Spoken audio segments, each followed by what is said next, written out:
Good morning student. आइए हम लोग पाठ भोलानाथ का जीव पाठ का शेष भाग पढ़ लेते हैं। हम लोग कहाँ थे बच्चों? नारद जी जाते हैं भोलानाथ की पत्नी से भोलानाथ के बारे में जानकारी लेने, और वो पूछते हैं कि उनका बारे में जानना चाहते हैं। फिर नारद जी कहते हैं कि उनकी सांसें, उनकी ज़िंदगी इतनी ही थी, इसीलिए वो इतना दिन ही जिए। फिर भोलानाथ की पत्नी कहते नहीं महाराज, ऐसा तो मत कहिए, उम्र तो बहुत थी, 50-60 रुपया महीना पेंशन मिलती तो कुछ और काम कहीं करके गुजारा हो जाता, पर क्या करें, 5 साल नौकरी से बैठे हो गए और अभी तक एक कौड़ी नहीं मिली।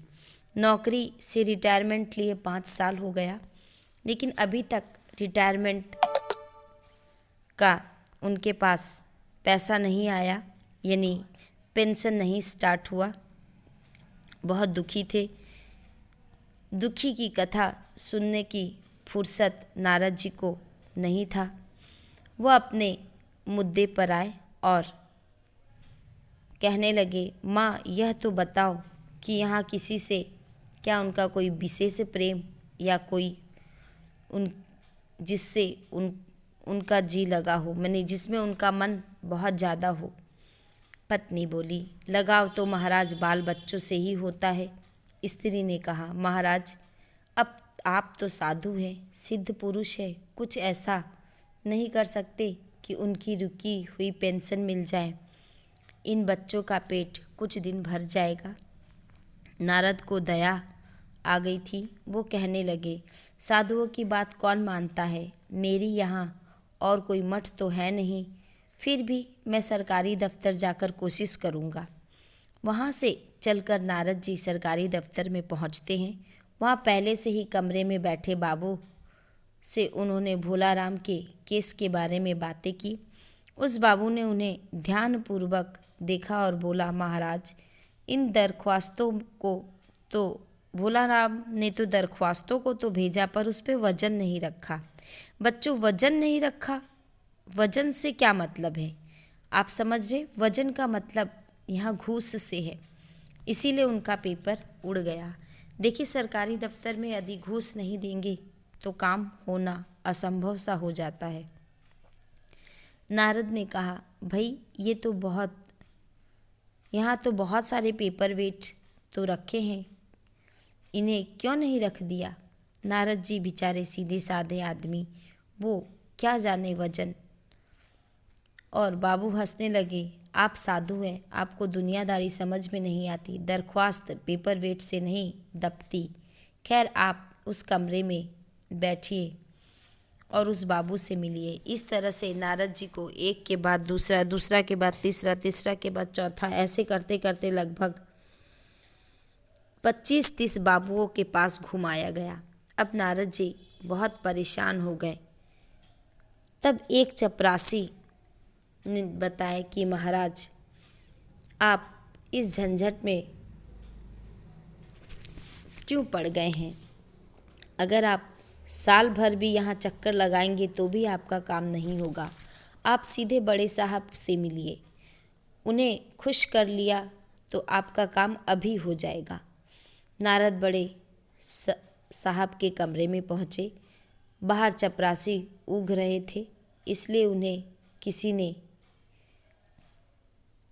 छेड़ा नहीं और उन्हें एकदम विजिटिंग कार्ड के बिना आया देखकर साहब बड़े नाराज हुए। बोले, इसे कोई मंदिर मस्जिद समझ लिया है? धड़धड़ाते चले आए। चिट क्यों नहीं भेजी, यानी अपॉइंटमेंट का समय क्यों नहीं लिया, ऐसे क्यों चले आए? नारद जी ने कहा, कैसे भेजता? चपरासी सो रहा था। क्या मैं आपके पास कैसे भेजता? आपका चपरासी बाहर सो रहा था। नारद ने भोला राम के पेंशन की केस बतलाया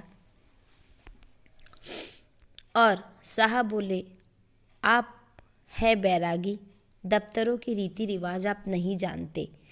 असल में भोलाराम ने गलती की भाई, यह भी एक मंदिर है, यहाँ भी दान पुण्य करना पड़ता है और भेंट चढ़ानी पड़ती है। आप भोलाराम के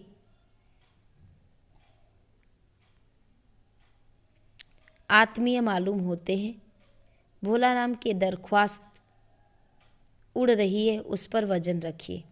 नारद जी ने सोचा कि फिर वही वजन की समस्या खड़ी हो गई। वो बोले, साहब भाई सरकारी पैसे का मामला है, पेंशन का।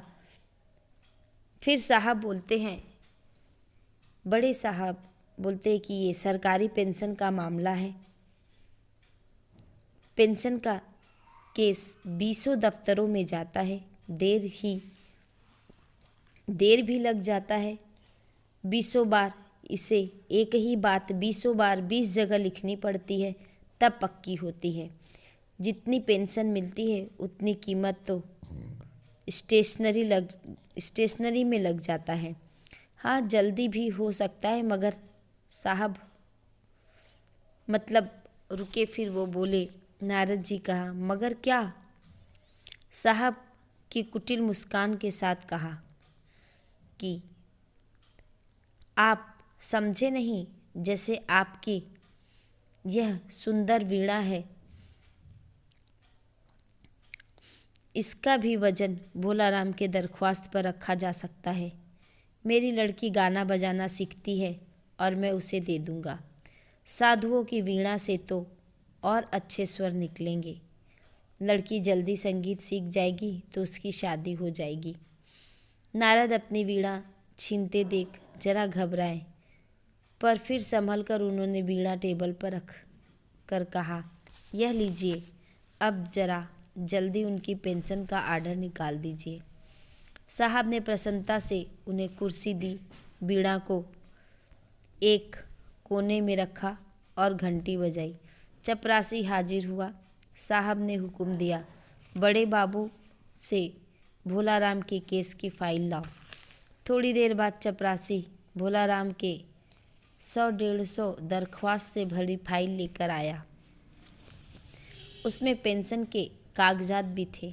साहब ने फाइल पर भोलाराम का नाम देखा और निश्चित करने के लिए पूछा, क्या नाम बताया साधु जी आपने?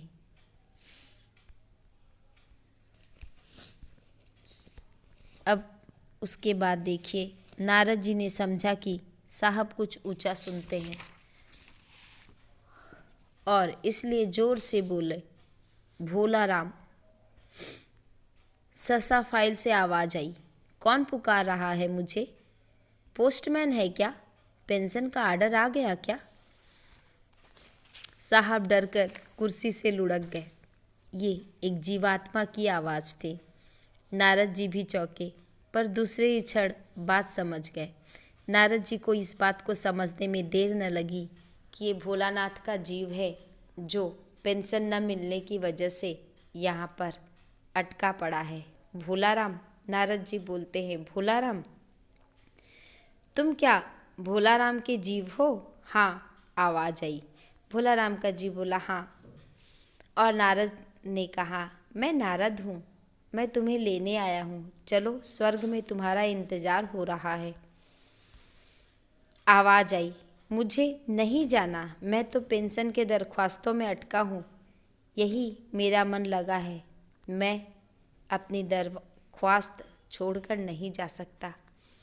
देखिए बच्चों, इस कहानी के माध्यम से हरिशंकर परसाई जी ने हमारे समाज में हो रहे भ्रष्टाचार को उजागर करने का पूरा प्रयास किया है। बच्चों, हम लोग कहानी पढ़ते हैं, लेकिन हर एक कहानी हमारे जीवन में एक सबक होती है। आज आप बच्चे हैं, कल आप किसी सरकारी अफसर, दफ्तर के अफसर होंगे। समय बीत जाएगा और कहानियाँ इन किताबों के पन्नों में रह जाएगी, लेकिन कुछ कहानियाँ अगर उस कहानी का तत्व यदि हम अपने जीवन में अपना लें तो अनगिनत लोगों को हम उनके दुख से निवृत्त कर सकते हैं। जैसे कि इस कहानी के माध्यम से भोलानाथ के जीव को आप देख रहे हैं, मरने के उपरांत भी वो यमलोक को नहीं जा पाया। क्यों? क्योंकि उसके पेंशन का काम पूरा नहीं हुआ और उसी फाइलों में वो दबकर रह गया। सरकारी काम है, क्यों नहीं पूरा हुआ? क्योंकि यहाँ पे सरकारी अफसर लालच के चादर ओढ़े थे। तो आप अपने जीवन में ये बात याद रखिएगा, इस तरह का अवसर यदि आपको मिले तो आप लालच का चादर न ओढ़ करके सत्य कर्म करने का प्रयास करिएगा। तब तो समझिए कि हरिशंकर परसाई जी की मेहनत, हमारा पढ़ाना और आपका पढ़ना तीनों सफल होगा। धन्यवाद बच्चों।